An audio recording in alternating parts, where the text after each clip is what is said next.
안녕하십니까. 신영일의 비주정보 플러스입니다. 날씨가 추워지고 난방기구 사용이 늘면서 실내가 쉽게 건조해지고 있습니다. 이 건강한 실내 생활을 하기 위해서는 실내 온도는 18도에서 21도, 실내 습도는 40에서 50%를 유지해 주는 게 좋고요. 물에 적신 수건이나 젖은 빨래를 널어두면 쉽고 빠르게 가습 효과를 볼 수도 있습니다. 그리고 아침 저녁으로 창문을 열어서 환기를 해주는 것도 도움이 된다고 하니까 참고하시기 바랍니다. 그럼 오늘 순서 본격적으로 시작합니다.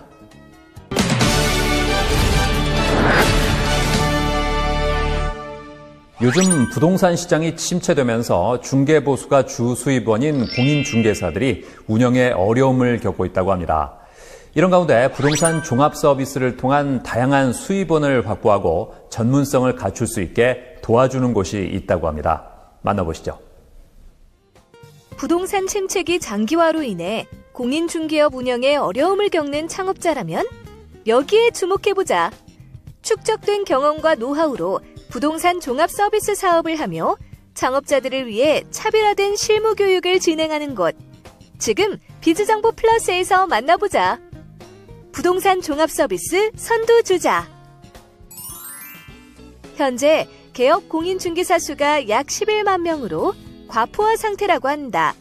게다가 다주택자와 고가주택 소유자를 겨냥한 정부의 강도 높은 부동산 규제 정책에 의해 전국적으로 주택 거래량이 크게 줄어들면서 공인중개사들은 중개보수만으로는 운영이 어려워지고 폐업률도 꾸준히 증가하고 있는 추세.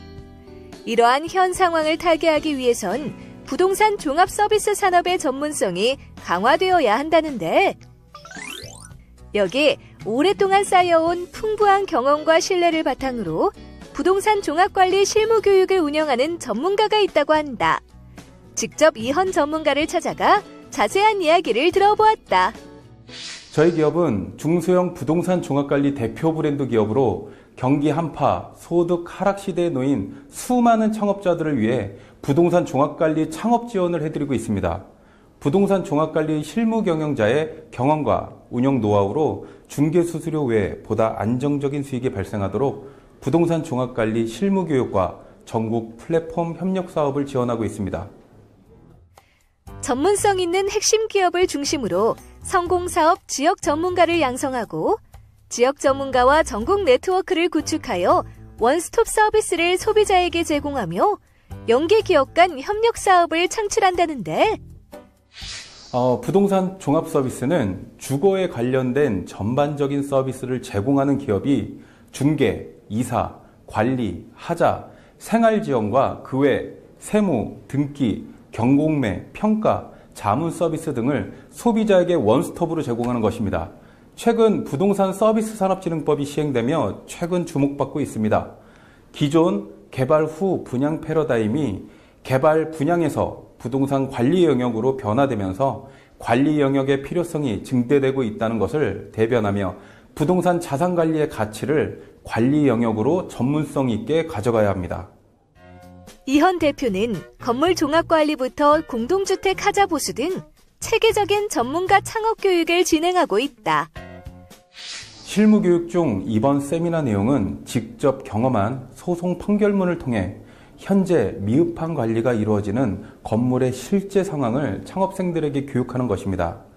미흡한 규정으로 인한 입주자들의 피해 규모와 관리 규정이 미흡한 건물만을 대상으로 자기 이익만을 챙기려는 입주자 대표와 비전문 관리 업체들의 유착 행태를 실무 교육하는 것입니다.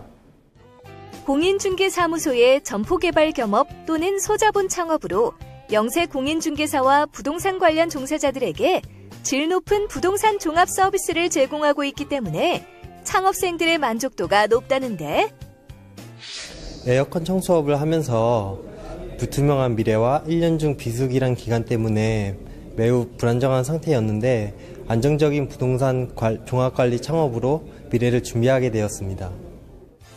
뿐만 아니라 혁신적인 기술력을 바탕으로 자동화 시스템 지능형 건물관리 특허와 공동주택 하자관리 시스템 특허를 획득했으며 모바일 솔루션 혁신대상 수상 등 여러 상까지 받았다고 한다. 부동산 거래 절벽으로 인해 중개보수만으로는 운영이 힘든 공인중개사가 많은데, 이제는 오랜 실무 지식을 갖춘 전문가의 부동산 종합 서비스 실무 교육을 통해 부동산 종합관리 창업을 하길 바란다. 자, 생방송 부동산 이번 시간은 특별히 부동산 종합 관리에 대해서 알아보도록 하겠습니다. 본격적인 장마철에 접어든 요즘 같은 날에 장마철만 되면 해마다 이 누수라든지 침수라든지 비로 인한 피해가 굉장히 많이 발생하지 않습니까? 그죠? 자, 그래서 오늘은 장마로 인해서 건물에 발생하는 그런 각종 문제들에 대응하는 노하우를 알아보는 시간을 가져볼 건데요. 오늘 또 저에게 도움 말씀을 주실, 유익한 정보를 주실 대한민국 최고의 전문가님을 또 한 분 모셨습니다. 바로 만나면 또 긴장되지 않습니까? 그죠? 화면으로 만나보시고 오겠습니다. 화면 주세요!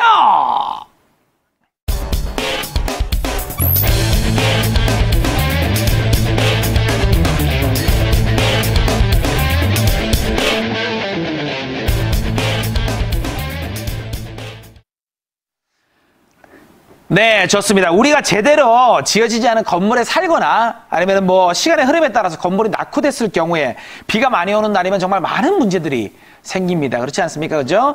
자, 그런데 이 건물을 관리하는 업체에서 하자 보수를 제대로 안 해주는 경우가 굉장히 많다고 하는데, 이럴 때는 우리가 어떻게 대응을 하고 해결을 해야 되는지 전문가님의 노하우를 전수를 한번 받아보도록 하겠습니다. 전문가님, 도와주세요. 우리나라 건물도 선진국형 종합 서비스를 맡겨야 됩니다. 요즘 제 회사에 문의 주시는 건물 중에 이 하자 문제가 70% 이상입니다. 특히 5년 미만 된 신축 건물의 하자 문제가 쇄도하고 있습니다. 어떤 건물은 하자 보수 업체에 수차례 접수했지만 수개월째 처리가 안 되고 있다고 합니다. 수천만 원의 공사비를 들였지만 매년 누수가 발생하고 있다고 합니다. 신축 건물 입주해서 분양업체한테 수차례 얘기했지만 이젠 전화도 안 받는다고 합니다. 과연 왜 이러는 걸까요? 오늘은 이런 건물에 관해서 소송을 가야 할지 아니면 마냥 기다려야 할지 이 신축 건물 하자 보수에 관해서 정리해 보겠습니다. 이 신축 건물 같은 경우는 기본적으로 준공 시점부터 5년 차까지 방수 기간이 있습니다. 기준을 보시면 신축 아파트, 빌라 등의 하자 담보 책임 기간이 적용되어 있습니다. 기본적으로 신축을 건축한 시행사나 시공사, 분양사가 책임을 져야 하는 책임 담보 기간입니다. 지금 현재 2020년도이기 때문에 기본적으로 5년이라고 기산일을 산정한다면 2016년 이전 우리나라 주택법이 개정법으로 변경된 시간이 있었습니다. 이전에 2016년 8월 12일 이전까지는 기본적으로 1, 2, 3, 4, 50년에 대해서 기산일을 정산했었고 2년, 3년, 5년, 10년으로 각 연차별로 이전에 2013년도 이전에 하자증권이 6장 있었던 거를 기준법이 공동주택관리법으로 개정되면서 4장으로 정리가 됐습니다. 현재 그러면 이렇게 보시면 됩니다. 2016년 8월 12일 이전에 승인난 건물, 그러면 기본적으로 현재 2020년 6월이기 때문에 기본적으로 이제 만 4년 차 됐잖아요. 그러면 앞으로도 1년 동안의 방수공사 부분에 대해서 담보기간이 지금 남아있다는 거예요. 신축 공동주택 같은 경우는 보시면 기본적으로 입주자가 시행사나 시공사나 분양사에게 하자를 요청하게 되면 기본적으로 하자가 있는 경우에 시행사는 15일 이내에 보수를 해주든가 15일 이내에 보수계획서를 제출해서 완료시키면 되는 것입니다. 그러나 대부분 이렇게 쉽게 15일 이내에 하자 보수가 일단락 된다는 건 문제가 없다는 얘기겠죠. 그러나 우리나라 건물 특성상 이 분쟁이 있는 경우가 굉장히 많이 있습니다. 그래서 기본적으로 분쟁이 심한 경우에는 전문기관의 하자 판단을 의뢰해서 또는 국토교통부에 있는 하자심사 분쟁조정위원회를 통해서 입주민의 권리를 받으실 수 있고요. 또 하나는 일반적으로 하자보증금이 들어있어서 기본적인 불이행인 경우에는 입주민들이 시행사가 건축 초기에 준공을 받기 위해서 넣어놓은 3%의 하자 보증금을 청구받아서 그들 스스로 업체를 선정해서 보수하는 경우가 있습니다.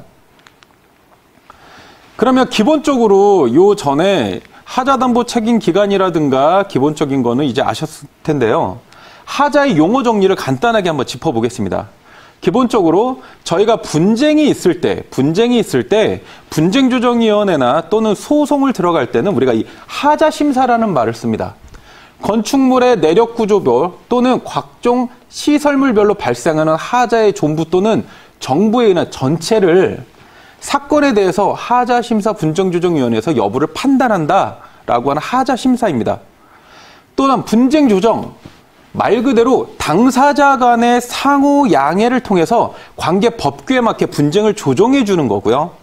기본적으로 시공하자, 미시공하자라고 해서 기본적으로 다양한 하자들을 이렇게 용어로 정리할 수 있습니다.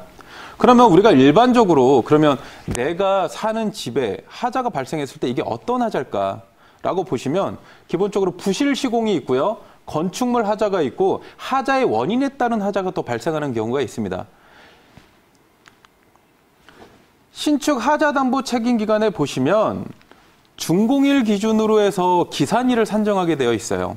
그럼 2년차, 3년차, 5년차, 10년차라고 한다면 기본적으로 내가 집을 들어갔을 때 신축 건물에 내가 첫 키를 주고 받고 들어갔을 때는 기본 2년 동안의 마감하자를 볼 수 있습니다. 2년입니다.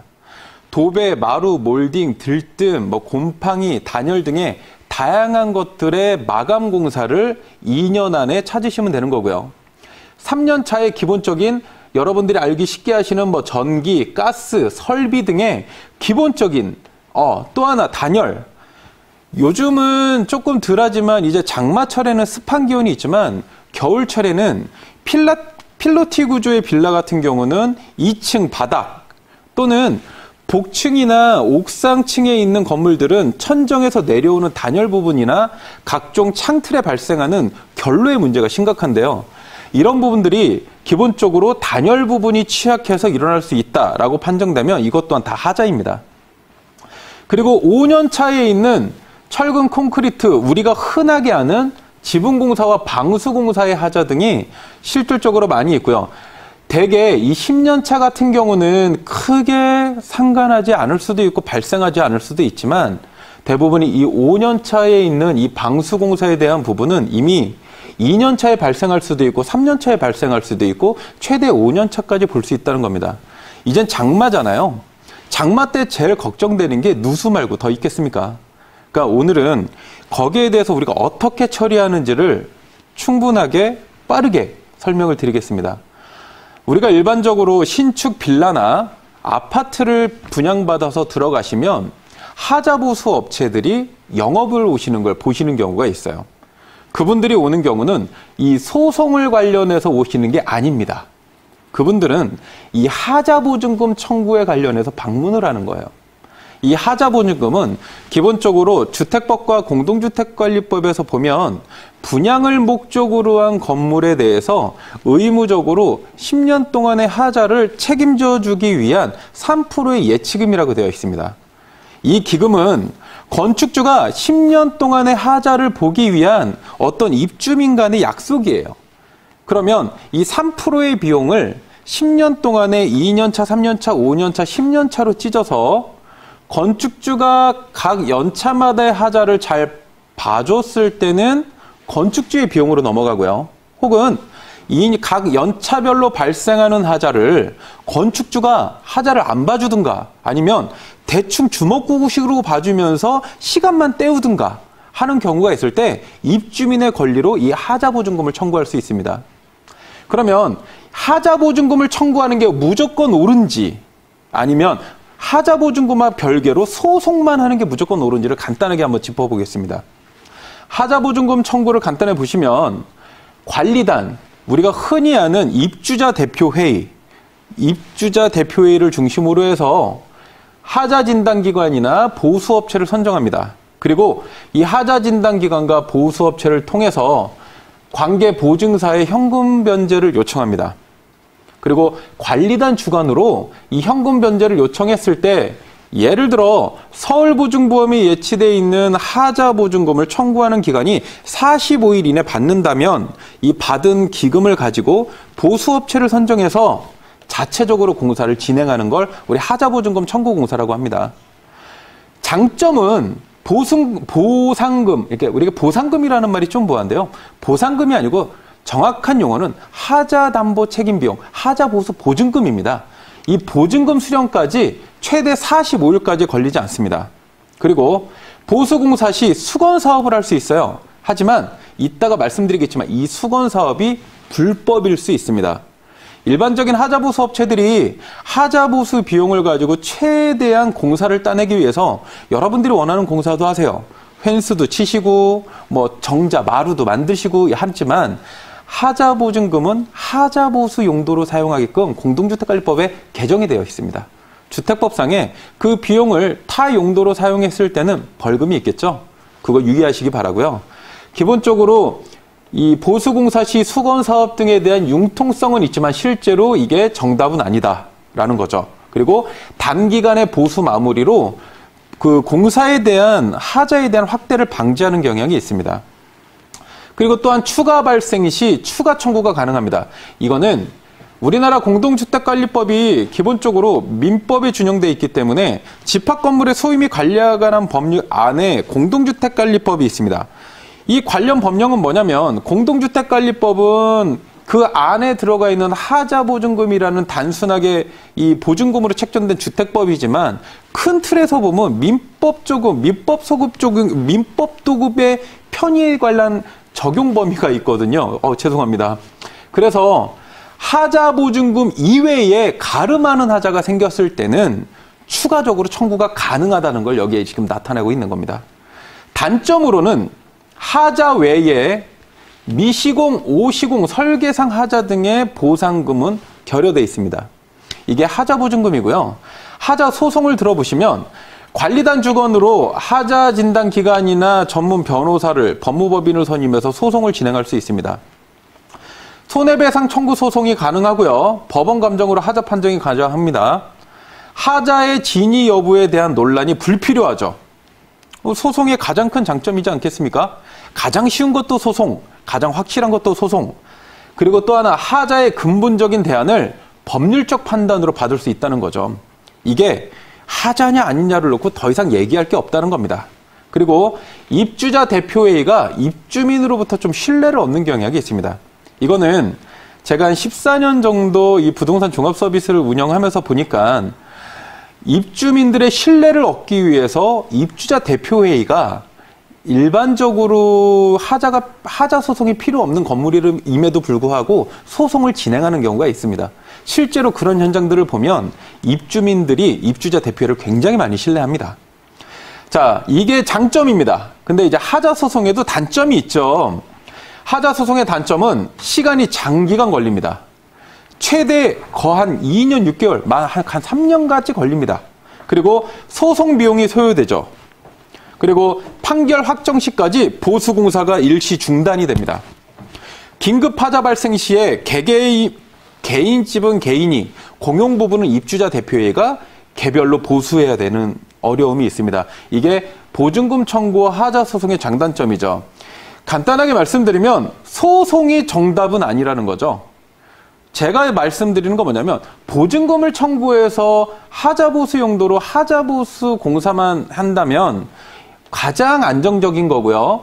그 이후에 발생하는 하자는 추가적으로 청구할 수 있으면 됩니다. 그 모든 업무는 이 부동산 종합서비스 기업, 관리업체가 다 처리해 줄 수 있는 상황입니다. 소송은 장점도 많지만 단점도 꽤나 많이 있죠. 한 지역에서 아파트가 하자 소송으로 최소 3년에서 5년 동안의 분쟁이 있다라고 한다면 생각을 해보십시오. 수분양자나 매수인 입장에서 하자로 문제 많았던 아파트를 들어가길 원할까요? 아니면 조금 소리가 덜한 아파트를 들어가기 원할까요? 그거는 지역마다 각 소비자들마다의 판단에 맡기겠습니다. 자, 지금 보시면 지금 하자 보증금과 하자 소송을 잠깐 말씀드렸는데 간단하게 설명드리면 우리나라에는 참 좋은 기관이 있습니다. 국토교통부의 하자심사 분쟁조정위원회라는 기관이 있는데 기본적으로 이 기간이 출범한 지 거한 만 10년이 되는데도 불구하고 현재 이 기간을 이용하려는 관리 업체나 하자보수 업체들이 없다라는 겁니다. 기본적으로 입주자분들이 이 기본적인 하자심사 분쟁조정에만 이용하시면 단돈 10,000원에 국토교통부의 하자심사 분쟁조정회를 이용하신다면 기본적인 하자에 관련된 것들을 얼마든지 권리를 보상받으실 수 있거든요. 그 부분을 꼭 유의하시고 자세한 사항은 나중에 또 알려드리겠습니다. 자, 우리 전문가님께서 하자보수 분쟁이 일어났을 때 이거 뭐 어떻게 해야 되는지에 대해서, 어떻게 대응을 해야 되는지에 대해서 꼼꼼하게, 깔끔하게 자세히 설명을 해 주셨습니다. 자, 우리가 사실 집에 살다 보면 말이죠. 굳이 장마철이 아니더라도 사소한 그런 것부터 큰 것까지 다양한 하자들이 정말 많이 생깁니다. 집에 살다 보면, 그죠? 그래서 문제 제기를 하면은, 이 관리업체에서, 이건 건물 뭐 이상으로 생긴 하자가 아니라는 말을 가장 많이 하거든요. 그럼 우리는 뭐, 내 잘못이 아니에요. 내 뭐 잘못했는데요. 이거를 밝히기가 굉장히 쉽지가 않단 말이죠. 이걸 밝힐 수 있도록 이 하자의 기준을 전문가님께서 확실하게 좀 알려주시면 좋을 것 같아요. 지금 우리나라 공동주택에 거주하시는 뭐 빌라, 아파트, 뭐 상가, 2가구 이상이 거주하는 이 공용공간에서 거주하시는 분들의 가장 큰 문제점은 어떤 거냐면요. 과연 이게 하자냐 아니냐는 거예요. 하자면 내가 잘못한 거면 내가 고치면 되는데 이게 과연 내가 잘못해서 내가 고쳐야 되는 비용인가? 혹은 시공을 잘못해서 이거는 시공사가 고쳐줘야 되는 비용인가를 명확하게 할 필요가 있죠. 지금 간단하게 보여드리는 몇 가지의 장면은 저희가 자체적으로 만든 게 아니라 국토교통부 하자심사분쟁조정위원회에서 정리해놓은 기본적인 하자를 알려드리는 겁니다. 보시면 결로하자. 자, 우리가 흔하게 단열 공간에 대한 창호에 발생한 결로가 많죠. 자, 일반적인 창고에 사람이 들어가서 숨만 쉬어도 온도차가 발생한다고 합니다. 그 온도차가 발생할 때 설이나 입김을 통해서 서리가 맺혀서 물방울이 생기는 걸 우리가 결로라고 하죠. 일반적으로 한겨울철에 생각해 보시면 창밖은 냉탕, 창 쪽 안에 있는 우리 집 거실은 열탕이라고 했을 때 기본적으로 창틀과 창틀 사이에 열탕과 냉탕이 마주치는 그 온도차로 인해서 이 결로가 발생합니다. 그럼 이 결로가 과연 내가 집안에서 온도를 많이 틀어서 난방을 많이 틀어서 생긴 건지 아니면 이게 진짜 우리가 단열 기준이 미흡해서 생겼는지를 이렇게 지금 보이고 있는 거예요. 간단하게 요거 하나 보여드리겠습니다. 창틀 문 주위에 몰탈 또는 우레탄 폼 등을 제대로 채우지 아니한 때 진짜 죄송하지만 5년 전 신축 빌라 건축하시는 분들은 이거를 잘 안 하셨죠. 그러니까 이런 부분들을 보시면 됩니다. 자, 결로하자를 봤을 때는 우리가 비단열 공간이라 그래서 한마디로 베란다, 발코니는 제외하자라는 겁니다. 어차피 사람이 상주하지 않는다라고 여기 규정하고 있는 거예요. 자, 그리고 바닥 타일 들뜸. 일반적으로 바닥 타일 같은 경우는 들뜬 경우는 많이 있죠. 그런 들뜬 상황도 우리가 하자다. 그리고 바닥 타일의 균열. 당연히 이런 거죠. 수분양자나 매수자는 단순 망상균열이라서 얕은 균열까지도 보고 사지 않는다라는 게 대법원의 판결이에요. 그래서 일반적인 균열도 모두 하자라고 보고 있습니다. 창호 작동 불량 당연히 하자죠. 욕실 문턱 높이. 우리가 어떤 집들을 보시자면 아파트 같은 데 어떤 데를 하는데 샤워를 하고 나면 꼭 거실로 물이 이제 침범하는 경우가 있어요. 이런 경우들이 대부분 이 욕실 문턱 높이 부족 시공이 있거든요. 이런 부분도 하자다라는 거죠. 자, 아주 가장 기본적인 걸 수도 있고 아닌 집도 있지만 욕실 거울. 우리가 신축이라 그래서 신축이 깨끗해서 들어가는데 몇 개월 안에 욕실 거울장이 밑에 약간 반점처럼 계속 뭔가 피어오르는 거죠. 이런 부분들도 다 하자다. 변색하자. 그렇죠? 그리고 CCTV 사각지대도 하자라고 합니다.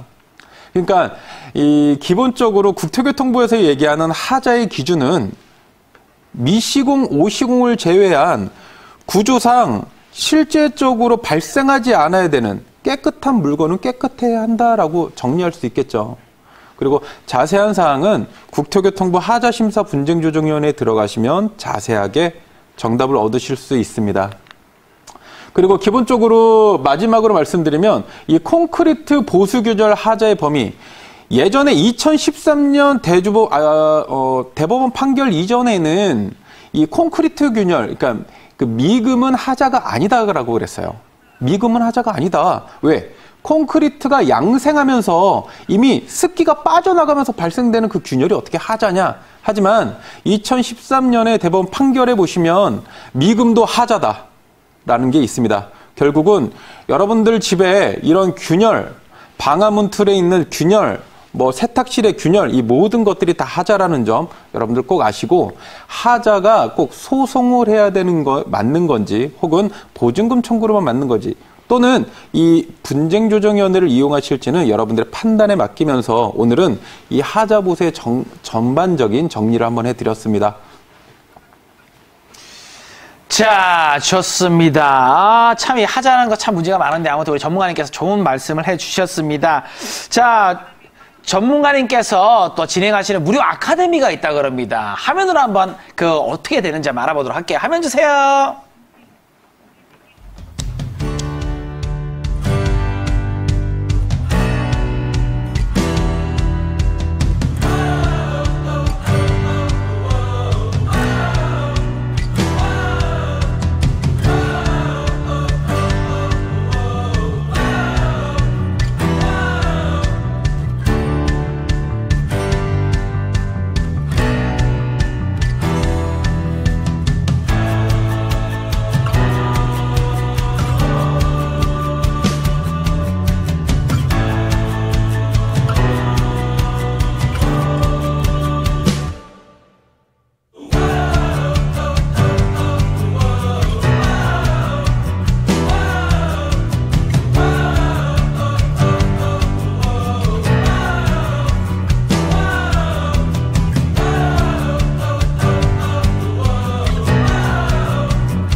네, 생방송 부동산 이번 시간은요, 특별히 아직 부동산 종합관리에 대해서 알아보는 시간 준비를 해봤습니다.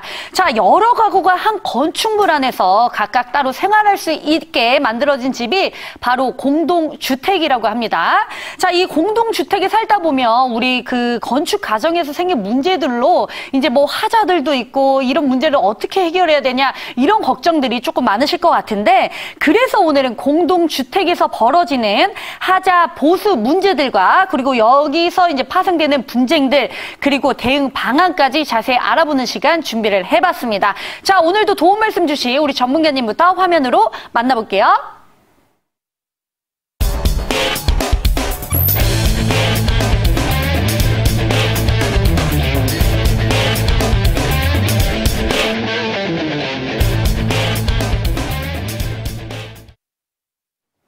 네, 오늘은요, 이현 전문가님과 함께 해보도록 하겠습니다. 자, 앞서 예고해드린 것처럼 우리 공동주택 하자 보수 분쟁에 관한 이 강의를 해주신다고 하는데 강의 내용 한번 들어보도록 하겠습니다. 내가 사는 집을 짓거나 분양을 목적으로 하는 건축주는 하자 보수 분쟁에 꼭 노출되어 있습니다. 최근 인천의 한 아파트는 1억 5천만 원의 하자 보증금이 사라졌다고 합니다.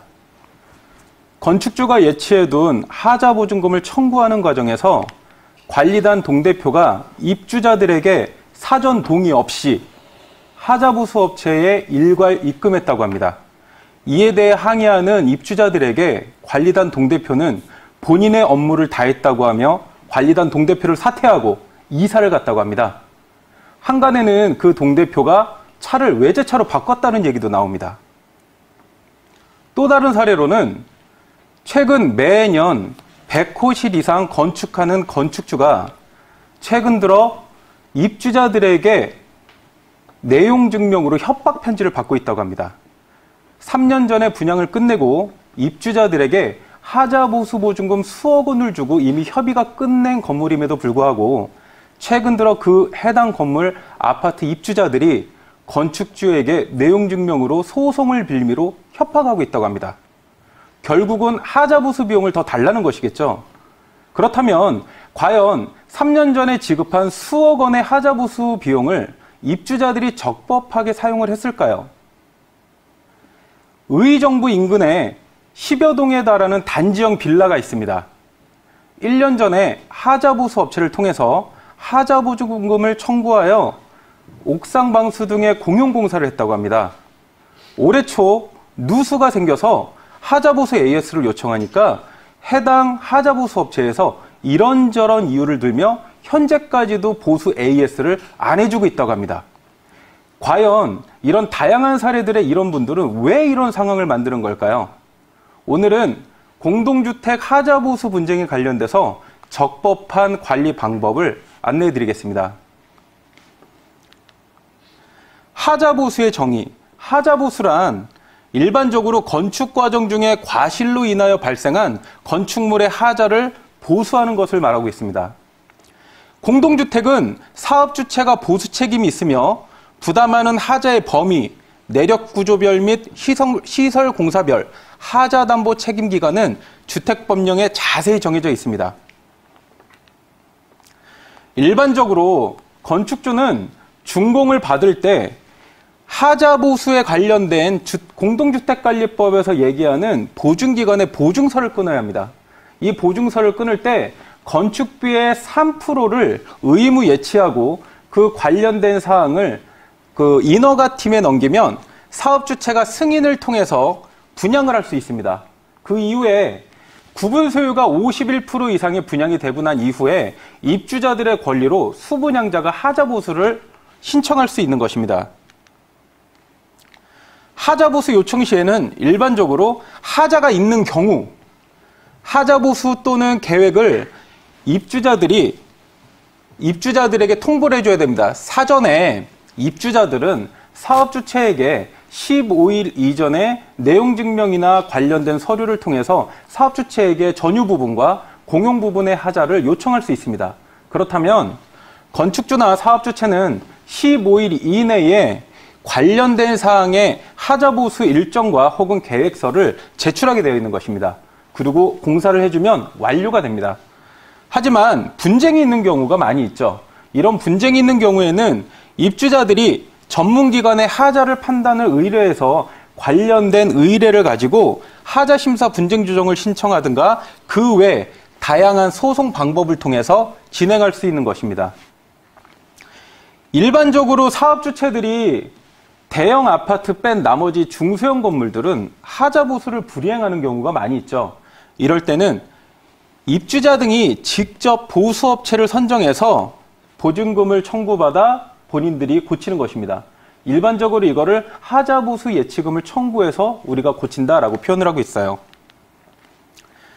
보수의 필요성을 보시면 일반적인 집합 건물, 상가든 빌라든 아파트든 모든 분양을 목적으로 한 건물들은 분양받은 상가 이런 건물들이 대개 하자가 생겼을 때 처리 사항이 곤란한 경우가 굉장히 많이 있습니다.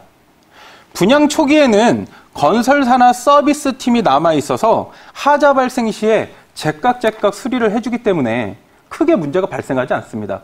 그러나 1, 2년이 지나면서 건축주 입장이나 사업주체 입장에서 분양이 미분양 상황이 많이 나고 자녀 세대가 있다면 거기에 상주할 인력을 투입하지 않는 경우가 대부분이죠. 이럴 때부터 하자 보수 분쟁이 생깁니다. 그러면 우리나라에서 얘기하고 있는 이런 관련된 적용된 법률은 어떻게 되어 있느냐? 크게 보면은 집합 건물로 보고 있습니다. 우리가 단순하게 우리 아파트는 공동주택입니다라고 해도 결국은 공동주택도 집합 건물인 것입니다. 집합 건물법으로 보자면 집합 건물의 소유 및 관리에 관한 법률이라는 명확한 규정으로 의무관리 대상인 공동주택법, 공동주택관리법이라고 하죠. 그 외에 비의무관리 대상인 300세대 이하의 상가, 오피스텔, 아파트 등을 규정하는 관련된 법률이 이렇게 정해져 있습니다. 공동주택 하자담보 책임제도를 보시면 기간과 성격에 이렇게 나와 있습니다. 집합건물법은 하자 발생 기간과 권리 행사 기간으로 입주자들, 수분양자의 권리를 보존하고 있습니다. 종전의 주택법은 하자 발생 기간으로 보고 있었고요. 2016년 8월 20일 이후에 공동주택관리법으로 편입된 이후에는 하자 발생 기간과 권리 행사 기간으로 정확하게 나눠져 있습니다. 종전법과 그러면 현재 공동주택관리법의 변화된 사항을 보시자면 이렇습니다. 이전에는 보시면 집합건물 10년, 주택법 6개 단계로 10년까지 똑같이 하자담보 책임 기간을 10년으로 규정하고 있습니다. 하지만 보시면 집합건물법의 상가 등에 모두 적용해서 2005년 5월 26일까지는 무조건 10년으로 규정했었지만 그 이후에 이 주택법에서는 각 연차별 소멸성으로 각 1년, 2년, 3년, 4년, 5년, 10년에 6개 증권으로 각 담보기간을 달리하고 있습니다. 그 말은 공동주택관리법의 2013년 6월 19일, 2016년 8월 10일 이전까지는 실제적으로 각 연차별로 준공기준을 통해서 준공기준을 이후에 1년차, 2년차, 3년차, 4년차, 5년차, 10년차 각 연차가 지나가면 입주자들에게 청구 권리가 조금 사라지는 경향이 있었습니다.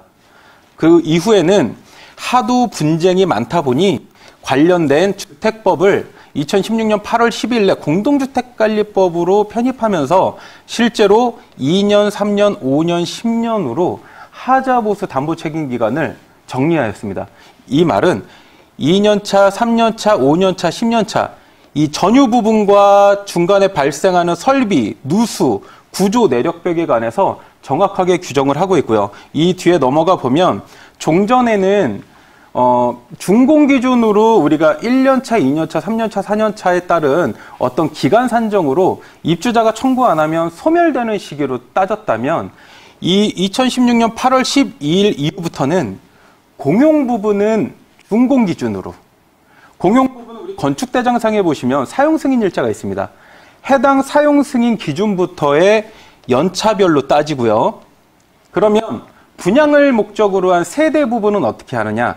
분양을 목적으로 한 건물은 실제적으로 잔금을 납입하면서 키를 주고받는 순간부터입니다. 그 말은 뭐냐면 내가 이미 신축 분양 건물 아파트를 분양받아서 들어왔는데 이미 내가 2년 후 미분양된 집을 샀다 할지라도 실제로 전유 부분의 하자 기산일은 남아있다는 것입니다. 그거를 일부 하자보수 브로커 업체들이 소멸된다는 이유로 입주자들에게 설명을 하고 하자보증금을 빨리 청구하거나 소송을 계속 독려하는 경우가 있습니다. 이런 부분들을 꼭 알고 계시고 따라서 운영을 해주시는 게 하자보수 보증금에 여러분들이 지키실 수 있고 관련된 권리를 받으실 수 있는 것입니다. 조금 더 상세하게 보시면 이렇습니다. 담보 책임 기간에 있는 2년차, 3년차, 5년차, 10년차. 그럼 이 기준은 어떻게 정해져 있냐? 2년차 간단하게 말씀드리면 새 집이지 않습니까? 새 집인데 도배, 마루, 몰딩 등 육안으로 보기에도 하자가 없으면 하자가 아니다라는 거예요. 그러면 도배가 조금 찢겼고 마루가 좀 찢겼고 몰딩이 좀 떨어졌다. 다 하자인 거죠. 우리가 2013년 대한주택보증 판례에 보면은 미관상 하자다라고 판결문이 나왔습니다. 그 말은 뭐냐면 일반적으로 우리가 콘크리트를 이제 개설해서 어떤 정사각형의 뭔가를 보도블록을 해놓는다면 거기에 이 양생 과정에서 발생하는 이 미금, 망상균열이라 그래서 자글자글하게 벌어지는 하자가 예전에는 하자가 아니라고 되어 있었어요. 하지만 2013년 이후부터는 미관상 하자도 하자다. 왜? 신축을 분양받아서 들어오는 사람들이 그런 하자까지 보고 집을 구입하지는 않았다라는 게 판결의 주 취지입니다. 자, 3년차 기능상 또는 미관상 하자입니다. 보시면 뭐 5개 급수, 냉난방, 급배수, 가스, 전기, 신재생에너지 등의 설비와 소방 관련된 내용들이 있습니다. 그리고 5년차 구조상 또는 안전상의 하자입니다. 대지조성공사, 그리고 여러분들이 쉽게 아시는 방수공사. 사시면서 방수가 가장 큰 하자잖아요. 이 관련된 것들이 지금 5년 차에 있고요. 10년 차는 지붕 보호 바닥 기둥 내력벽입니다. 구조적인 걸 얘기하고 있습니다. 그래서 대부분 소송을 들어가실 때는 일반적으로 2년 차에서 3년 차의 소송을 들어가시기보다는 2년 차하고 3년 차는 기능적으로 어느 정도 방수나 누수에 대한 거를 시행사들이 받도록 하든가 또는 하자보증금의 어떤 협의를 통해서 보수가 이루어질 수 있는 거거든요. 5년 차 때부터 소송을 준비하시는 게 아파트에 사시는 분들이나 집합 건물을 투자하시는 분들에게 용이하다고 볼 수 있습니다. 일반적으로 그러면 우리가 이제 하자보수를 청구할 때는 입주자들 입장에선 단순히 어떻게 청구하느냐는 거죠. 기존에 하자보수 소송이나 분쟁 조정이 있을 때 저희가 가장 미흡한 것들이 입주자가 신청 당시에 정확한 근거를 남겨놓지 않아서예요. 그러면 단순하게 저는 분양팀에 전화로 해서 다 알려줬어요. 저는 관리사무소에 문자로 알려줬습니다. 얘네들은 실제로 법적인 효력이 좀 미비하다는 거죠. 하지만 행정기관이나 판결할 때 그 판사의 재량이 또 다를 수도 있거든요. 근데 저희 같은 전문가 입장에서 보면은 명확한 게 가장 좋습니다. 어디 가도 확실한 증거. 그러려면 이렇게 확보해 놓는 게 제일 좋다 하시는 거죠. 여러분들이 앞으로 이제 집을 사시든가 상가에 투자하시든가 어떤 상황이 있으실 때는 사진, 근접과 원거리로 촬영을 하시고 관련된 누수 등의 설비 등의 소리나 이런 부분들은 동영상으로 촬영해 놓으시는 게 가장 좋습니다. 그리고 AS 업체 접수 및 내용 증명을 발송하시는 것도 좋고요.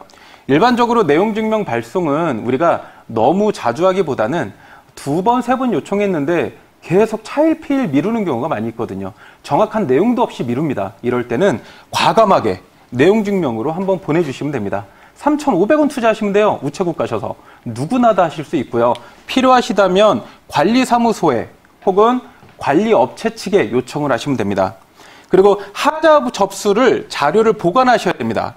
하자보수 요청 자료 등 관련 자료들을 다양하게 차곡차곡 보관을 해 주셔야 추후에 건물의 구조적인 내력벽의 어떤 문제나 붕괴, 집안 침하 등 다양한 하재가 발생할 수 있는 요건을 갖추셨다가 추후에 요청하실 수가 있습니다. 이게 법적인 부분에서 우리가 충분히 권리를 받을 수 있는 방안을 말씀드리는 거예요. 자, 그럼 시행시공사의 하자보수 절차는 그럼 법적으로 어떻게 해야 되냐면 입주자들이나 구분 소유자가 하자보수를 내용증명이나 또는 일반적으로 요청했을 때 시행사는 15일 이내에 하자보수를 해주던지 또는 15일 이내에 하자보수 계획서를 입주자 대표회의 또는 해당 세대주에게 전유 부분의 사용자에게 알려줄 의무가 있습니다. 법적인 것입니다. 이거는 이분들이 개인적으로 하는 게 아니라 공동주택관리법 36조, 37조, 구주택법 46조에 이미 나타나 있다는 거죠. 그리고 하자보수 계획서 기재사항에는 사업주체나 시공사가 하자보수 계획서를 기재해서 입주자 대표회의나 입주자들에게 제출할 때는 꼭 관련된 하자 부위나 보수 방법, 보수 기간 등의 자세한 정보를 입주자들에게 알려주어야 합니다. 하자보수 결과 통보, 사업주체는 관련된 하자를 보수하면 그대로 끝나느냐? 아니죠. 저희가 연차적 소멸성이라고 했습니다. 아까 2년차, 3년차, 5년차, 10년차 각 연차별로 하자를 잘 봐줬으면 거기에 대해서 수분양자나 권리가 있는 입주자들은 관련된 하자보수를 완료했다는 완료확인서를 적어드려야 합니다. 그러면 그에 따라서 하자보수를 공사한 사업주체는 거기에 대해서 완료 통보를 해야 될 의무가 있어요. 자, 그러면 이렇게 되시면 기본적으로 전유 부분과 공용 부분, 우리가 전유 부분이라는 말은 조금 생소하실 수 있습니다. 근데 결국은 내 집이에요. 내 집 안방, 내 집 거실, 내 집 화장실, 내가 사용하는, 나만이 사용하는 공간을 우리가 전유 부분이라고 하는데 이 전유 부분에 대해서는 입주자가 관리단이나 입주자 대표회가 대신해 주는 게 아닙니다. 입주자가 사업주체와 완료 확인서를 확실하게 받아야 되는 것이고요. 작성 시기는 제기한 시점에 하자보수가 끝날 때입니다. 내가 하자보수를 요청하고 하자보수가 끝난 시점. 때로는 이런 경우가 있어요. 모 기업에서 제공하는 아파트에 사는데 보수공사가 진행되는 상황에 시간이 없다는 이유로 중간에 와서 하자보수 완료 확인서를 좀 적어달라고 하는 업체들이 있다고 합니다. 절대 주지 마십시오. 나중에 추후에 또 제2의 분쟁이 또 있을 수 있으니까요. 그리고 공용 부분은 입주자 대표 회의와 사업주체가 결정하는 겁니다. 왜냐하면 관리단 대표라는 직책이 전체 건물의 공용 부분의 관리를 직접적으로 하는 업무이기 때문에 거기에 대해서 법적으로도 사업주체와 입주자 대표 회장이 한다라고 지금 되어 있습니다. 유의사항으로 보시면 담보 책임 기간이 만료되기 전에 종료 확인서 작성이 불가하다는 거예요. 내가 사는 아파트가 2018년 12월 20일 날 준공이 받았는데 실제로 2028년 12월 20일이 되기 전에는 작성이 불가하다는 거죠. 하자 담보기간이 도래하고 완료확인서를 서로 받아야 된다는 얘기예요. 그게 더 가장 확실하다는 거죠. 우리나라에서 이 대한민국에서 제공하는 이 주택법 그리고 사용 용도, 과태료가 어떻게 되시냐 보시면 구주택법에서는 제46조 분양을 목적으로 한 건물로 사업주체가 10년간의 하자 담보 기간을 책임져야 한다. 주택법 시행령 60조, 101조, 그리고 현재 공동주택관리법 36조, 37조, 38조 이 관련된 법에서는 분양을 목적으로 한 건축주는 하자 담보를 10년까지 책임져야 한다라고 규정하고 있고 그에 따라서 건축비의 3%를 의무 예치하고 거기에서 책임을 져야 한다라고 되어 있습니다. 건축비의 3%가 있다 할지라도 하자 보수 외에 가름하는 비용이 생긴다면 당연히 민사소송으로 청구가 가능합니다. 일명 우리가 구상권이라고도 하죠. 그리고 여기서 문제가 하나가 뭐냐면 가장 중요한 것입니다. 입주자 대표회의나 관리단이 하자보증금을 청구하고 아까 제가 사전에 사례를 드렸던 건축주가 수억 원의 하자보증금을 줬는데 그 비용을 적법하게 사용하지 않았다라는 사실이 밝혀지면 주택법 101조 101항 이렇게 되어 있습니다. 하자보수보증금을 용도 외의 목적으로 사용한 경우에는 2천만 원 이하의 과태료가 부과됩니다. 유의하셔야 돼요.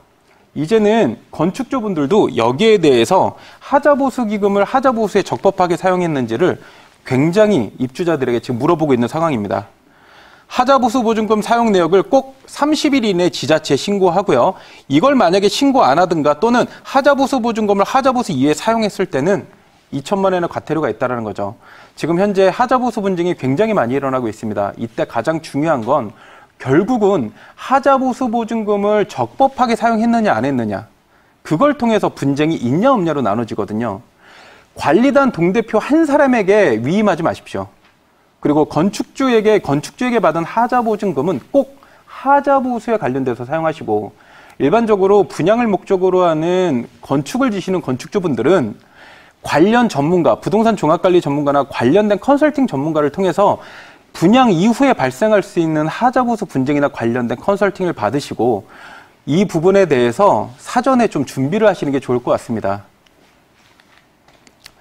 일반적으로 시행사, 시공사의 하자보수 분쟁이 발생이 된다면 우리가 하자보수 보증금을 주고받고도 있지만 이 외에 그래도 입주자들이 불만이 너무 많아서 분쟁이 많을 경우가 있거든요. 이럴 때는 국토부 하자심사분쟁조정위원회에 의뢰하시면 여러분들에게 더 좋게 여러분들이 다양한 이 분쟁조정 신청을 의뢰받을 수 있습니다. 사시면서 공동주택에 사시는 하자보수에 관련돼서는 앞으로 꼭 여러분들의 권리를 찾으시기 바랍니다. 감사합니다. 네, 오늘 잘 들었습니다. 자, 오늘 공동주택의 하자보수 분쟁에 대한 이야기를 자세하게 들어봤고요. 이에 대해서 더 궁금한 점이 있으신 분들은요, 밑에 나가고 있습니다. 02-2000-4889로 꼭 한번 전화 주시기 바라겠습니다. 자, 그리고 이현 전문가님과 직접 만나서 이제 유익한 정보를 또 얻을 수 있는 자리가 준비되어 있다고 하더라고요. 그 자리를 가면 어떤 걸 또 들을 수가 있나요? 전문가님? 네. 저희 매경 부동산 종합관리 그 매경 창업교육센터에 오시면 이 공동주택에 관련된 하자보수 분쟁이나 부동산 관리에 대한, 건물 관리에 대한 전반적인 이야기를 무료로 컨설팅을 받으실 수 있습니다. 네, 좋습니다. 우리 자세한 일정 화면으로 소개해 드릴게요.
네, 생방송 부동산 이번 시간에는요, 우리 특별히 부동산 산업시장에 대해서 공부해 보도록 하겠습니다.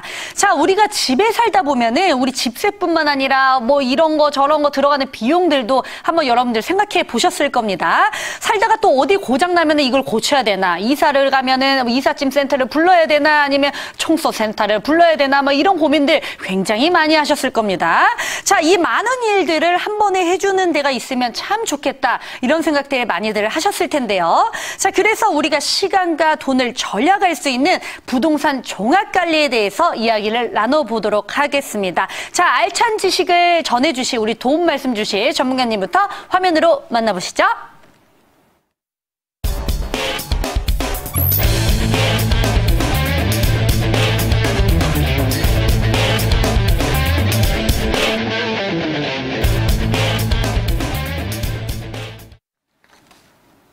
네, 오늘은요, 이현 전문가님과 함께 해보도록 하겠습니다. 자, 해마다 유행하는 것 때문에 아이템들이 막 달라지고, 이게 이렇게 따라가야 되나, 이렇게 많이들 생각하실 텐데, 자, 부동산 시장도 똑같습니다.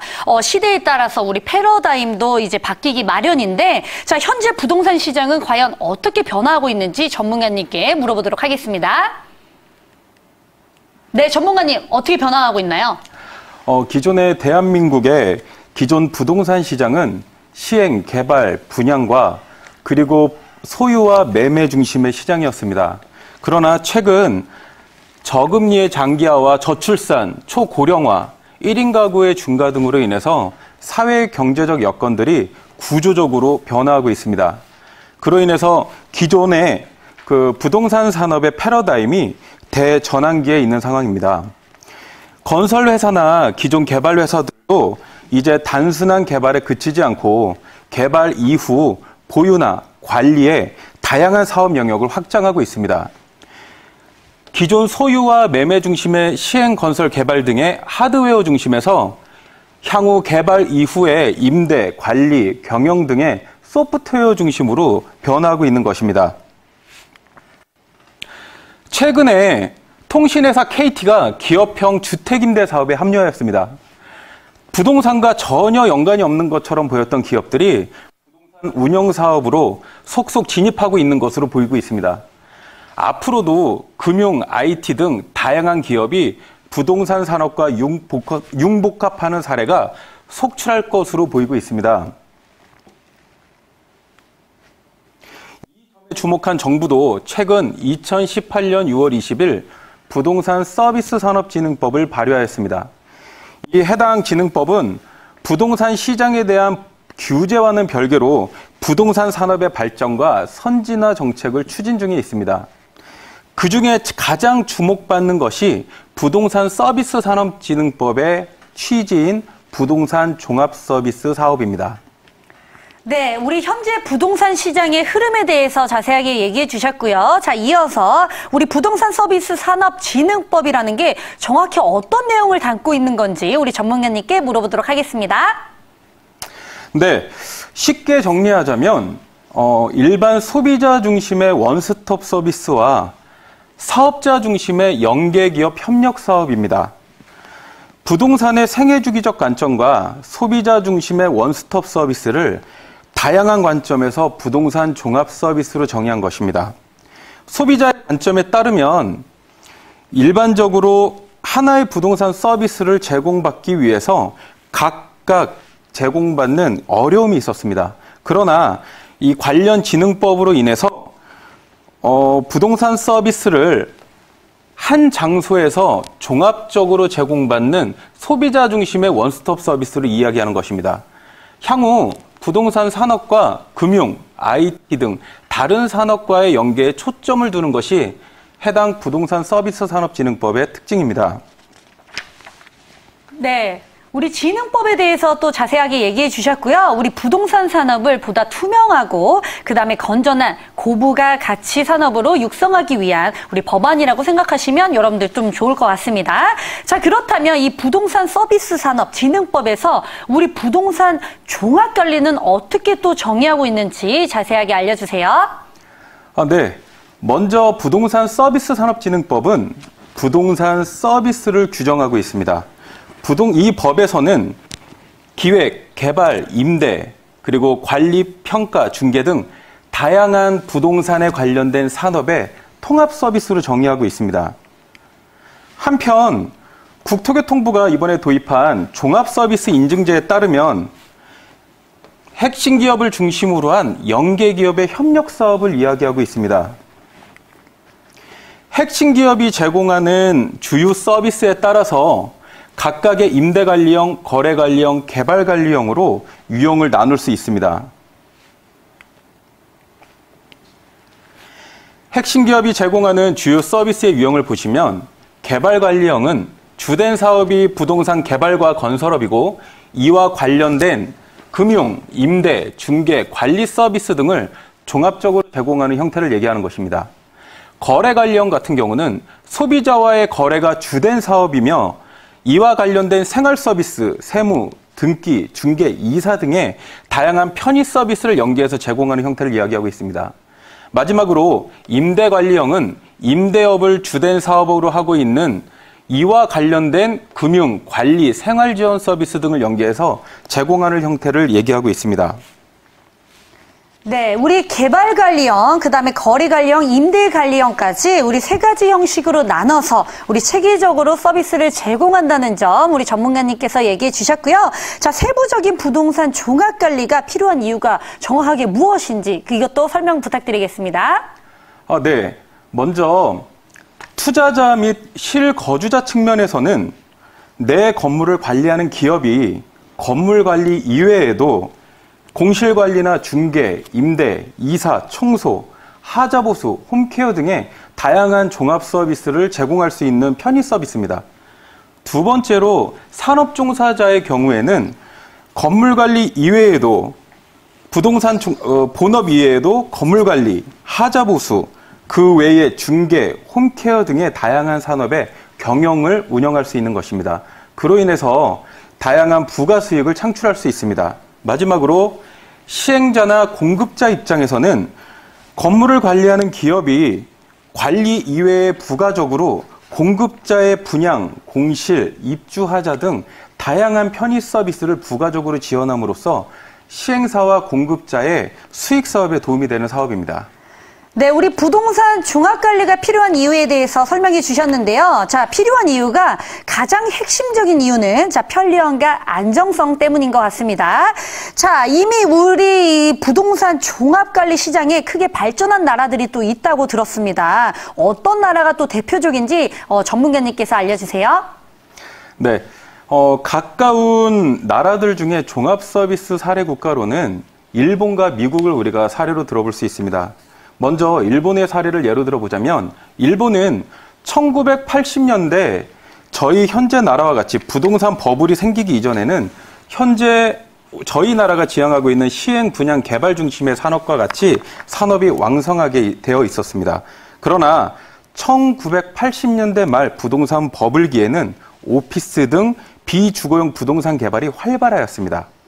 그 이후 1990년대 초 버블이 붕괴된 이후에 장기적인 공실률과 낮은 수준의 임대료가 계속 지속되면서 개발 분양 중심의 산업에 한계를 느끼게 되었습니다.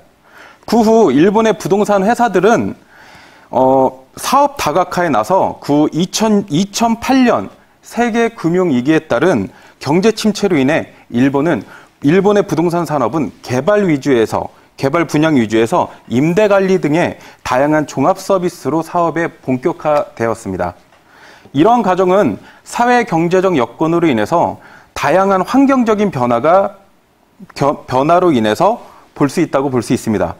현재 일본의 종합 서비스 회사는 임대, 관리, 금융에 이르기까지 부동산의 생애주기 관점을 해서 전체 사업 영역을 확장하고 있습니다. 정부의 임대 규제 완화 등 정책 지원을 통해서 오늘날 산업의 형태를 갖췄다고 볼 수 있습니다. 두 번째로 미국의 부동산 회사들은 중개 및 부동산 관리에서 시작해서 개발, 컨설팅, 금융 서비스를 결합한 종합 서비스 시장으로 발전하게 되었습니다. 그 이후에 소비자들의 요구의 증가에 따라서 다양한 부동산 거래 시 종합 서비스로 현재 일반화된 상황입니다. 이 제도는 또한 부동산 거래 안전을 위해서 에스크로 제도라는 게 있습니다. 미국은. 이 에스크로 제도는 개별성을 갖춘 저희의 대한민국의 제도와는 다르게 부동산 거래 시 단계별로 관련 전문가 및 관련 기관의 역할이 분담해서 소비자의 거래 안전성을 높이고 있습니다. 네, 해외 부동산 우리 종합관리 시장의 현황에 대해서 얘기해 주셨고요. 과연 어떤 나라가 있는지 물어봤었는데 일본과 미국에 대해서 우리 자세하게 알려주셨습니다. 자, 그렇다면 현재 우리나라의 부동산 종합관리 시장은 과연 어떤 단계까지 올라와 있는지 너무 궁금하실 것 같아요. 자, 아직까지는 원스톱 서비스에 이제 체계적이게 발전된 거는 아닌 것 같은데 우리나라 수준은 과연 어느 정도 단계인지 우리 전문가님께서 알려주세요. 네. 현재 우리나라는 시행, 개발, 분양 이후의 후방 산업 분야에서는 선진국 중에서 유일하게 후진성을 보이고 있습니다. 임대, 거래, 각각의 산업의 개별성을 띠고 있기 때문에 서비스를 제공받고자 하는 소비자는 전문성이 있는 기업을 컨택하기 위해서 많은 시간과 비용을 들이는 수고를 드리고 있습니다. 또한 지역적 특성으로 인한 중개, 이사 등의 이유로 새로운 지역으로 이동 시에는 다시 시간과 비용을 투자해야 되는 상황입니다. 비전문가인 소비자가 전문성 있는 기업을 선택하기란 어려운 현실입니다. 그로 인해 비전문 관리업체와 하자보수업체, 중개, 분양 사기 등 입주 회장의 비리와 같이 입주자 간의 분쟁, 높은 관리비, 하자보수 불이행 등의 많은 문제점들이 도출되고 있습니다. 그 모든 피해는 결국 입주자와 사용자, 건물주의 비용으로 지출되고 있습니다. 네, 우리나라의 그 부동산 종합관리 시장 현황에 대해서 얘기해 주셨는데 종합적으로 이렇게 관리해 주시는 우리 서비스가 발달되지 않았기 때문에 우리 각각의 서비스를 누리기 위해서는 이제 비용과 그다음에 이제 시간이 허비되고 있는 게 현실이라고 이 전문가님께서 얘기해 주셨습니다. 특히 가장 또 심각한 문제가 있다면 각종 비례의 이 피해를 입는 건 다름 아닌 우리 소비자가 아닐까 이런 생각이 듭니다. 자, 이러한 문제들을 또 해결하기 위해서는 전문가님께서 부동산 종합관리의 필요성에 대해서 계속해서 이렇게 강조를 해주시고 계신데 부동산 종합관리 우리 실행을 하면 소비자들에게는 과연 어떤 점이 좋은지 다시 한번 정리해 주시겠어요? 네. 만약에 제가 지금 진행자님한테 한번 질문을 해본다면요. 진행자님이 사시는 아파트에 네네. 건물을 관리하는 기업이 이런 전문성을 가진 다양한 기업 간의 협력 사업을 통해서 네. 진행자님이 중개나 이사, 어떤 인테리어나 다양한 서비스를 제공받고자 할 때 원스톱으로 표준 서비스와 표준 가격, 합리적인 서비스를 제공할 수 있다면 네네. 어떠시겠어요? 그러면 너무 좋죠. 사실 저희가 일일이 뭐 인테리어 갔을 때 가격이 어떻게 되나요? 이 벽지를 썼을 때는 또 어떻게 되나요? 이렇게 하는 것보다는 알아서 척척척 해주시는 분을 만난다면 얼마나 편하고 또 이제 이렇게 가격이 아예 대놓고 이렇게 보여주니까 더 믿음이 갈 것 같아요. 네, 맞습니다. 지금 진행자님께서 말씀하신 것처럼 저희의 그 소비자는 첫째로는 통합된 서비스를 원스톱으로 제공받는 것도 있지만 이 모든 것들은 현재 2018년도 6월 20일 날 부동산 서비스 산업진흥법으로 부동산의 산업 발전과 어떤 선진화 정책을 추진하는 현 정부의 정책에 따라서 같이 가고 있는 것입니다. 이런 모든 전문성이 편의성으로 소비자에게 제공될 때 향후 이전까지 발생했던 분쟁이나 비리나 과도한 비용 청구가 앞으로는 사라질 걸로 보입니다. 네. 자, 이렇게 얘기를 들으면 소비자는 이제 굉장히 또 편한 것 같은데 소비자 입장 말고 이제 공급자 입장에서는 또 어떤 점이 좋은지 자세하게 알려주시겠어요? 네. 저희 나라는 지역 특성이 있습니다. 지역 특성이 있는 대한민국의 부동산 산업 종사자는 대개 소상공인입니다. 공인중개사, 청소업체, 분양 대행사 등 부동산 관련 산업 종사자는 안정된 매출을 위해서 부단히 노력할 수밖에 없는 구조입니다.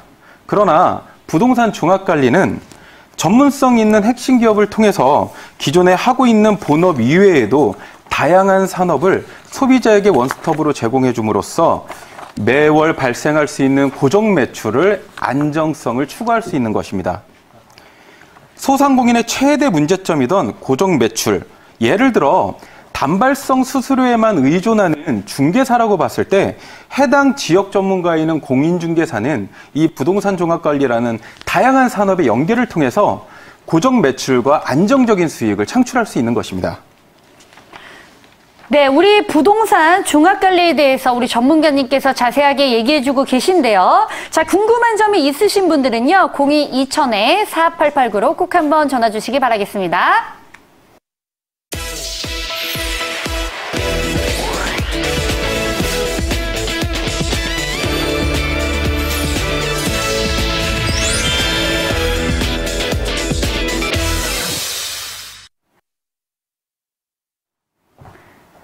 네, 자, 그렇다면은 지금도 TV를 켜신 분들이 있을 겁니다. 자, 그래서 우리 그런 분들을 위해서 우리 부동산 서비스 산업 진흥법, 우리 부동산 종합관리는 또 어떻게 정의되는지 다시 한번 설명 부탁드릴게요.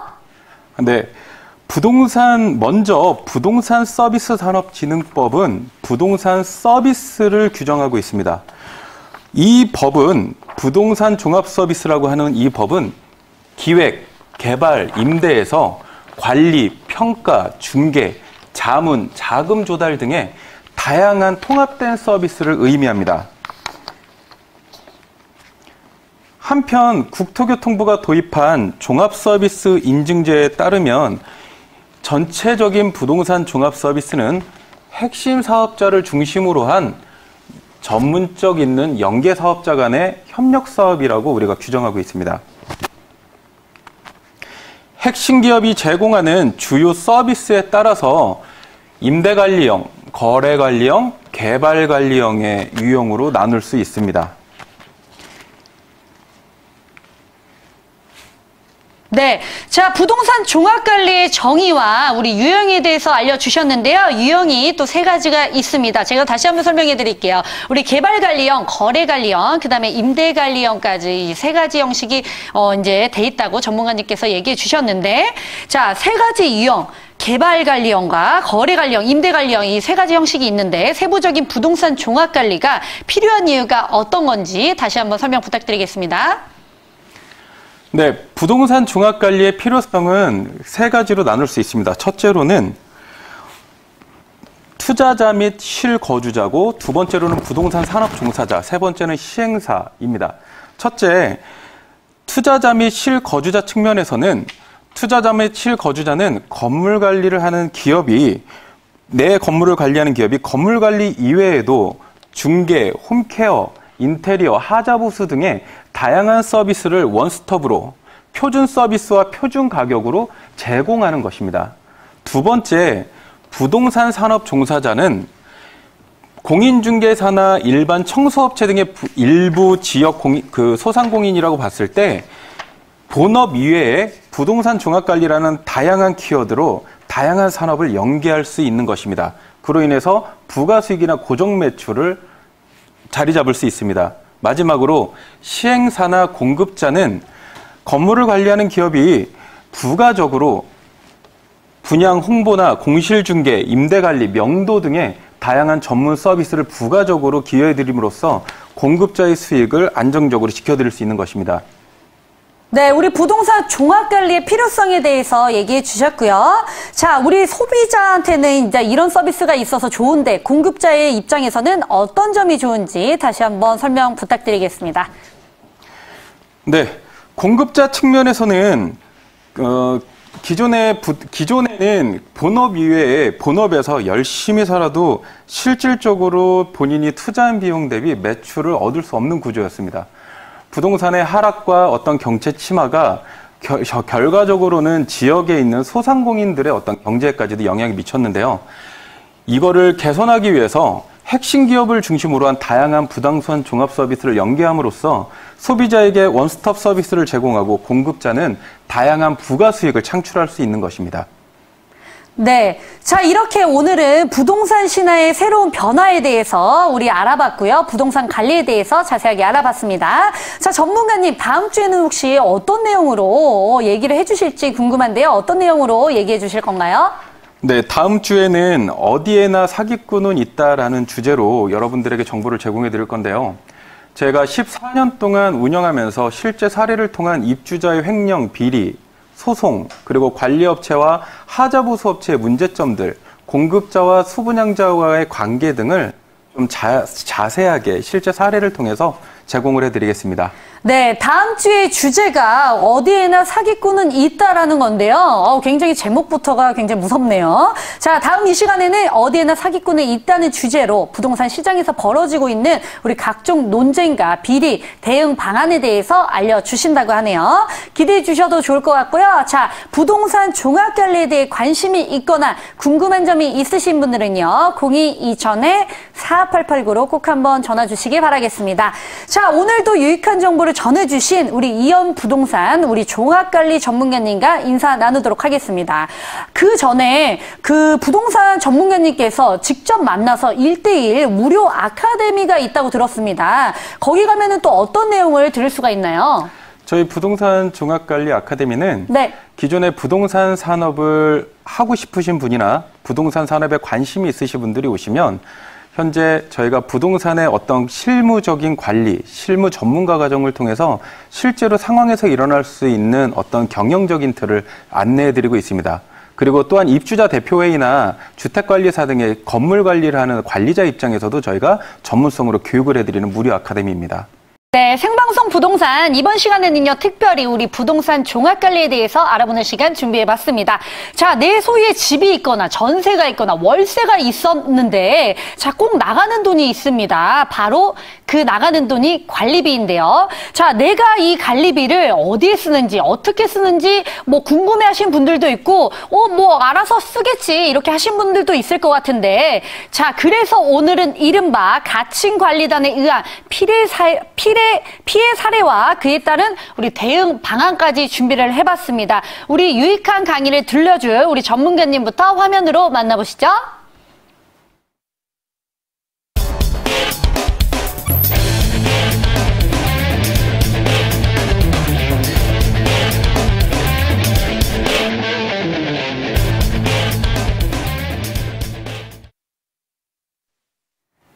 네, 이번에는요, 이연 전문가님과 함께 해보도록 하겠습니다. 오늘 강의 주제가요, 저번에도 한번 얘기를 해주셨는데, 어디에나 사기꾼은 있다라는 주제로 한번 해보도록 하겠습니다. 자, 그러면 우리 전문가님께서 이 지칭하는 우리 사기꾼이 휘발린 소송과 사기꾼을 만나지 않기 위해서는 이런 방법이 있다 하는 거 오늘 강의를 통해 한번 알아보도록 하겠습니다.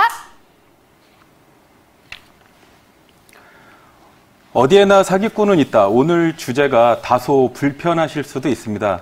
그러나 우리가 사는 곳에서 어디에서든 내가 알지 못하는 사기를 당한다면 그 피해가 있는데 결국 피해자가 처벌을 받지 못한다면 얼마나 좀 불합리할까요?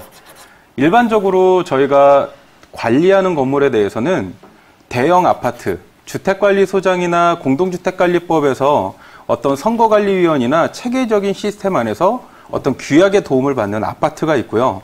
또 하나는 비의무관리 대상이라 그래서 공동주택으로 승연 낮지만 300세대 이하 또는 150세대 이상이면서 150세대 이하면서 승강기가 있는 건물은 우리가 비의무관리 대상으로 여러분들이 아실 만한 건물들, 뭐 주상복합이나 오피스텔 혹은 한 동짜리 소형 아파트들이 있습니다.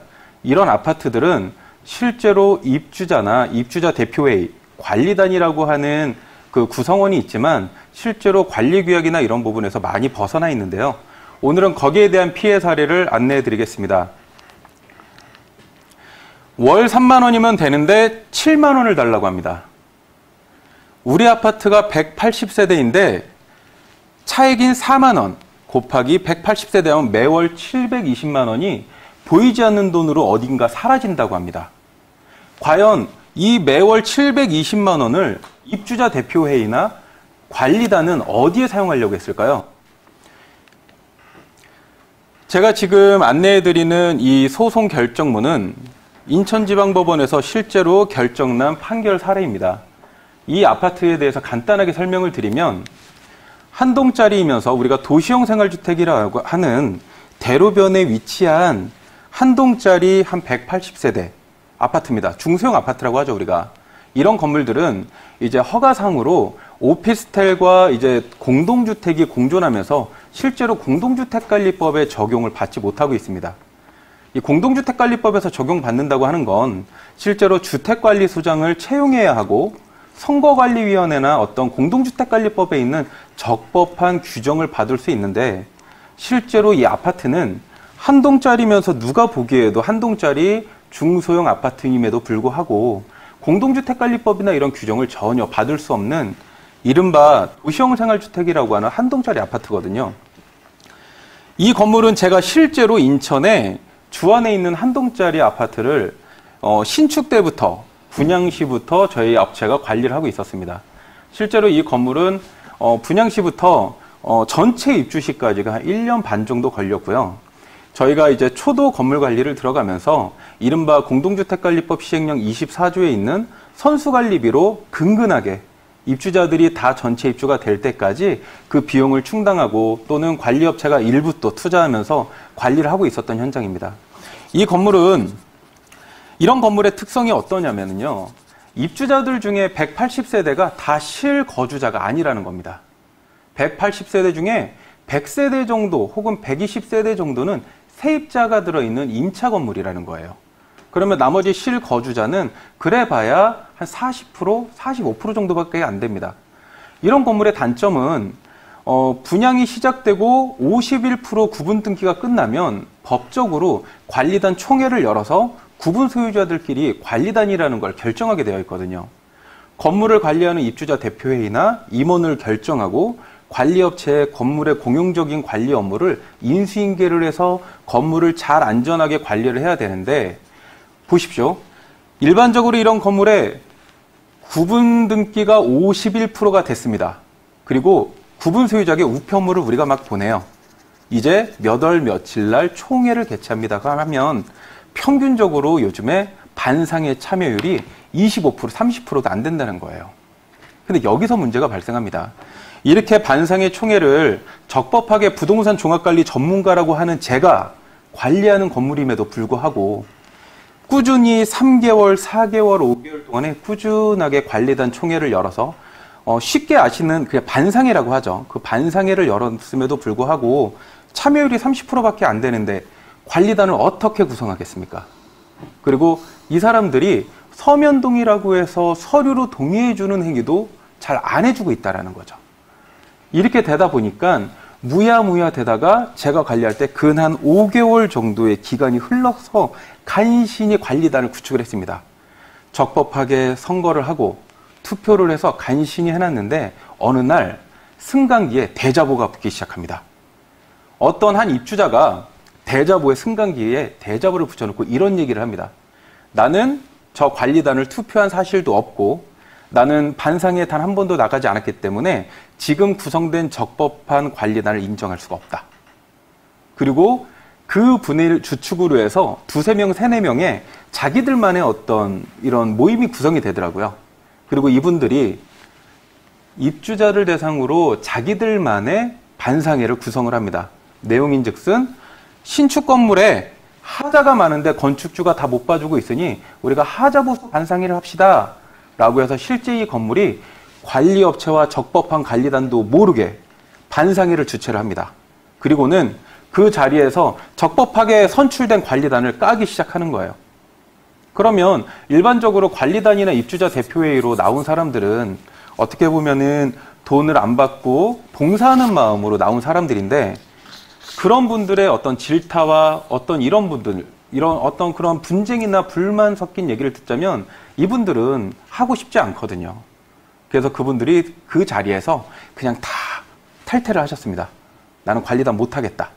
우리는 적법하게 관리단을 선출하기 위해서 이미 수개월 동안의 힘든 과정을 거쳐서 어렵게 그분들께 동의를 구하고 적법하게 선출을 했는데, 그 대자보 하나 붙인 그 사람이 다른 사람들하고, 그 물론 전체가 그러는 건 아니죠. 몇몇이 적법한 관리단을 상대로 안 좋은 얘기들을 하고 불만을 토로하니까 적법한 관리단들은 다 사퇴를 하고 말았습니다. 그러고 나서 다시 한번 관리단 총회를 열기로 했는데 입주자들이 그 가운데서 임시관리단이라고 해서 이 가칭관리단, 현재 소송의 주체인 고소인이 이 가칭관리단을 임시관리단으로 니네가 한번 해봐라 라고 해서 이분들을 선출을 시킵니다. 임시관리단이라고 하면 우리가 임시라는 단어로 말 그대로 정식관리단은 아니라는 거예요. 임시관리단의 요청은 사업주체에게 하자에 대한 내용을 좀 전달하고 건물이 잘 이루어지게 되기까지 본인들이 아직 구성이 안 돼 있으니까 우리가 조금 봉사를 할게라는 이런 부분이거든요. 근데 이 임시관리단이 구성이 되고 나서 불과 2개월도 안 돼서 저희 업체에 내용 증명이 하나 날라왔습니다. 그것은 바로 관리계약 업무 해지를 통보한 것입니다. 저희 쪽으로 일방적으로. 그래서 저희가 사실관계를 하기 위해서 그 해당 건물에 입주자들을 만나서 이 사실관계를 확인해 보니 입주자들은 기존의 임시관리단이 저희 업체하고 관리계약 해지한 사실을 알 수도 없더라고요. 알지도 못하고 거기에 대해서 그러면 니네가 관리 업무를 못했으니까 그 임시관리단이 나가게 했겠지라는 얘기만 하시더라고요. 그래서 이 기존의 가칭관리단이라고 하는 임시관리단이 선정한 업체에게 저희 쪽에서 관리할 때 조금 친분이 있던 입주자가 전화를 걸어서 물어봤습니다. 이렇게 물어보는 거죠. 현재 임시관리단이 구성돼서 현재 있는 관리업체 나고 새로 관리업체가 오셨는데 저희 계약서 좀 볼게요 라고 하니까 그쪽 현재 이 유착한 가치관리단과 가칭관리단과 같이 들어온 관리업체에서 하는 말이 저희는 지금 임시관리단의 백모 씨가 계약한 관리 계약서를 백모 씨에게만 보여줄 수 있습니다라고 하는 겁니다. 그러니까 입주자가 당황스럽죠. 내가 임시관리단을 하라고 했는데 그 임시관리단이 본인 스스로 어떤 관리 계약을 하고 입주자들한테 전혀 통보도 이루어지지 않았다? 그래서 이렇게 물어보는 거예요. 다시 그 어머니께서 입주자께서 그러면 관리업체가 바뀌었으면 최소한 입주자들이 바뀐 관리 현황이나 관리비 정도는 알 수 있지 않냐. 기존에 있는 관리업체가 이미 잘하고 있었고 우린 세대당 3만 원의 종합관리를 하고 있었는데 우리는 세대수가 한 180세대라 세대당 한 3만 원에도 이미 충분히 신축이고 하니까 종합관리가 이루어지고 있었다. 그럼 너네들이 계약서는 못 보여주니 최소한의 우리 관리비는 얼마냐? 라고 물어보니 그쪽에서 계약서는 보여드릴 수는 없지만 대략 7만 원 초반대의 관리비로 계약이 되었습니다라는 정보를 들었어요. 입주자들은 당황스럽죠. 그 얘기를 들은 어머니께서 입주자의 비대위를 구성하셔가지고 긴급 반상회를 요청하신 거예요. 저희 관리업체를 통해서 긴급 반상회를 요청해서 지금 현재 관리가 잘 되고 있는데 일반 관리비 3만 원에도 관리가 잘 되고 있던 상황이 지금 관리업체가 바뀌어서 7만 원이 돼 있더라. 그래서 그런 부분에 대해서 다시 한번 얘기를 했더니 이 입주자들 전체가 180세대 중에 150세대가 알지 못하고 있는 사실이었던 거예요. 그래서 저희 회사에 저희가 부동산 종합관리 전문가 중에 저희의 로펌을 통해서 사실관계를 확인해 보니 이분들이 가칭관리단 임시로 선정을 해놓고는 이 임시로 선정한 사실을 가지고 입주자들을 상대로 건축주에게 하자 보수를 신청하겠다라는 내용으로 동의를 받아간 서류가 알고 보니 아파트 비영리 고유번호증을 설립하는 관리단 구성동의서를 받아가신 거죠.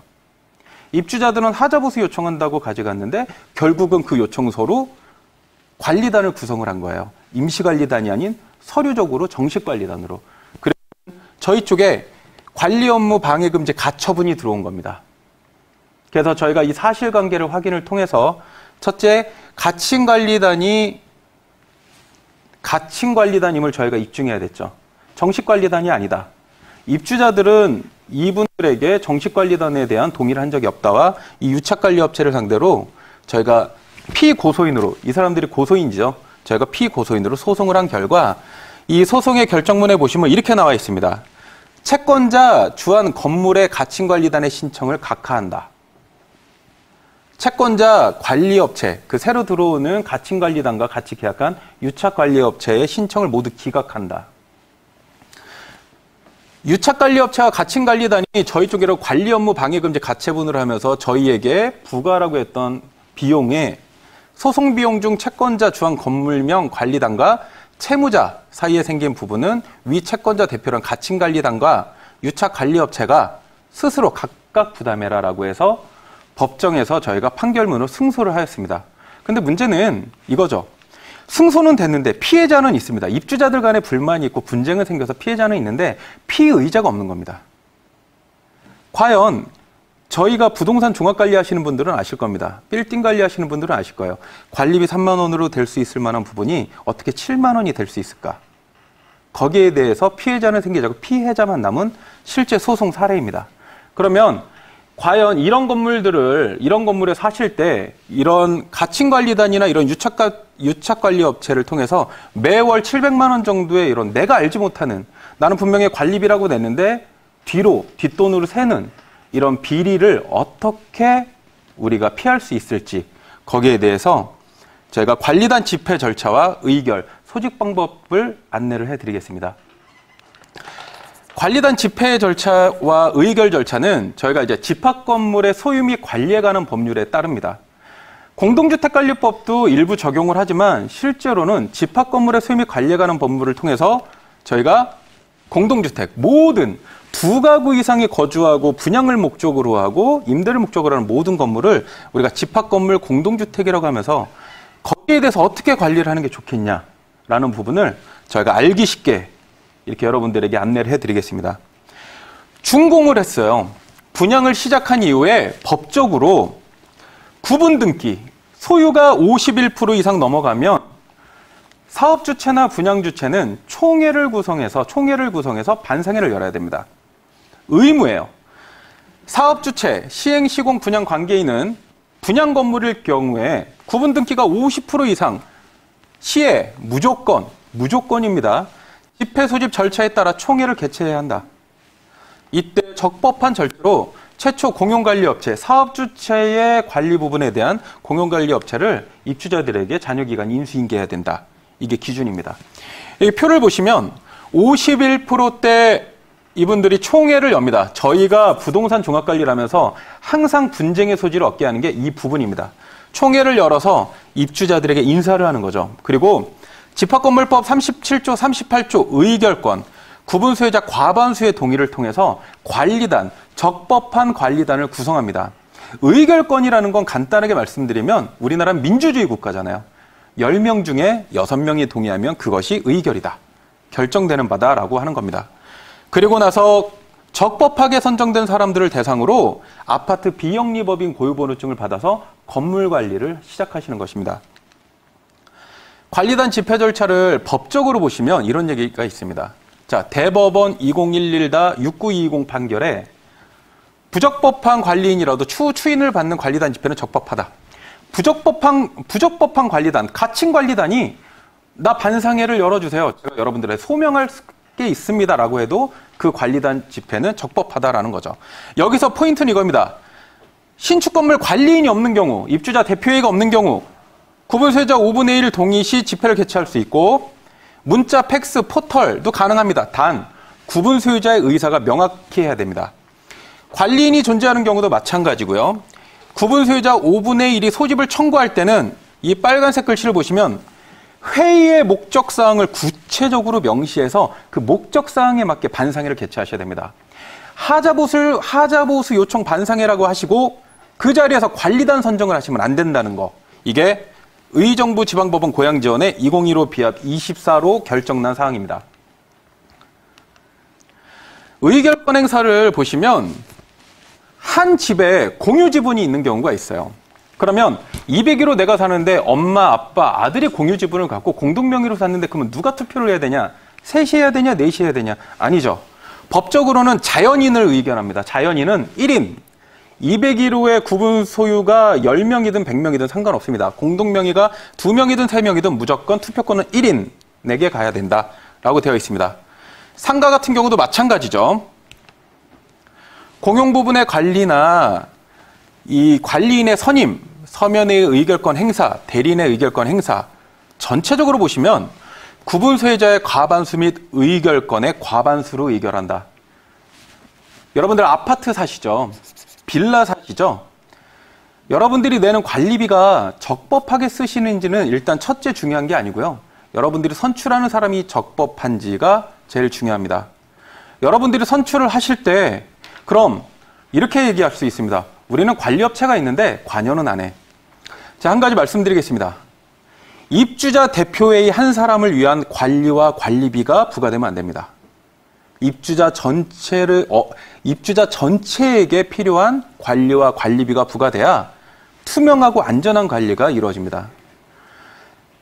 관리비는요, 여러분들이 사는 가장 기본적인 경제 활동 중에 하나입니다. 여러분들의 고정지출로 나가는 비용이거든요. 아끼시길 바라고요. 부동산 종합관리 전문가들을 왜 쓰셔야 되냐? 비용을 아낄 수 있어서 쓰시는 거고 전문적인 서비스를 받으셔야 한다는 겁니다.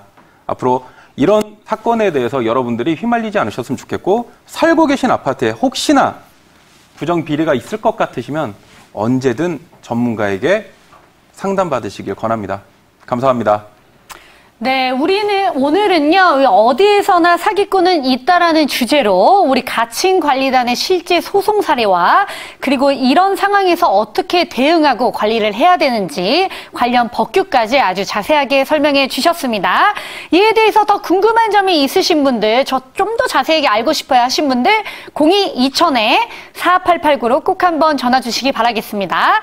자, 오늘 유익한 정보를 전달해 주실 우리 전문가님과 직접 만나가지고 더욱더 다양한 이야기를 들을 수 있는 우리 세미나 소식이 있다고 들었습니다. 우리 아카데미를 가면은 어떤 내용을 또 들을 수가 있나요, 전문가님? 저희 매경 부동산 창업교육원 아카데미에 오시면 기본적으로 부동산 종합관리의 이런 전반적인 판결, 사례를 가지고 실제 이루어지고 있는 사항을 자세하게 안내를 해드리고 뭐든지 적법한 관련 법령에 따라서 여러분들에게 다양한 소식을 전해드리고 있습니다. 네, 우리 자세한 일정 화면으로 정리해 드릴게요.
자, 우리 전문가님 그러면 마지막으로 또 이제 지금 보시는 분들을 위해서 우리 결말만 딱 깔끔하게 정리해 주신다면 우리 가칭관리단에 대해서는 이렇게 해결하는 방법이 괜찮을 것 같다. 한마디로 얘기해 준다면 어떤 게 있을까요?